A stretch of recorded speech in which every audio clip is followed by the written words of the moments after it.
My pregnant wife refused our free trip to Hawaii because she'd be miserable. So I'm taking our toddler and leaving her alone. It sounded like a dream come true. My family called with an incredible offer, an all-expenses paid week-long trip to Hawaii for me, my wife, and our 3-year-old son. We're talking plane tickets, a beachfront hotel, everything. I was ecstatic. I couldn't wait to see our son's face when he saw the ocean for the first time, to build sandcastles with him on a real Hawaiian beach. I imagined the perfect family vacation, a final adventure before our new baby arrived. But when I told my wife, her face fell. The trip was scheduled for when she'd be 7 months pregnant. She shook her head immediately. "I can't," she said, her voice flat. "I'll be huge. I'll be exhausted. I'd be miserable." She mentioned not wanting to squeeze into a bathing suit, the long flight, the heat. Every reason she gave felt like a wall being built between my dream vacation and reality. I tried to be understanding, but I couldn't shake the disappointment. This was a once-in-a-lifetime opportunity, a free trip to paradise. Were we really going to let it slip away because she'd be uncomfortable?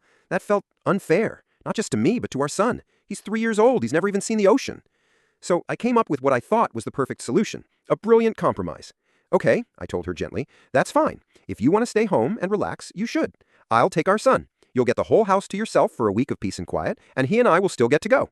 I leaned back, proud of my problem-solving. It was a win-win. She gets a break, and we get a vacation. But the look on her face wasn't relief. It was something else I couldn't quite read, a deep, quiet sadness. The conversation just ended. The silence in the house felt heavier than before. I couldn't understand it. I was giving her exactly what she said she wanted, to not go. Why did it feel like I'd made things worse? Confused, I started running the scenario by some friends. The reaction was split right down the middle, and it hit me like a ton of bricks.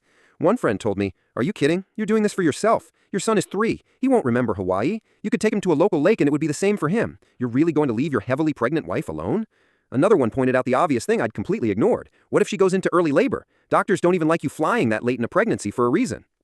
But then another friend, a mom of 2, said, "Honestly, my husband did that once too. He took our oldest on a trip while I was pregnant, and it was glorious. I got more sleep and relaxation than I could have imagined. A few days of quiet before a newborn arrives is heaven." I was torn. Was I being a selfish husband, abandoning my vulnerable wife? Or was I a hero, giving her a well-deserved break and my son a wonderful memory? The internet was no help, just a war of opinions.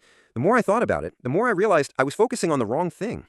I was so focused on the logistics of the trip, on who was going and who was staying, that I'd never stopped to think about what my wife was actually feeling. That night, I sat down with her again. This time, I didn't offer any solutions. I just asked. "What's really going on?" I asked. "This isn't about the bathing suit, is it?"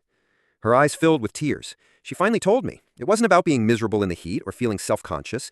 It was about being scared.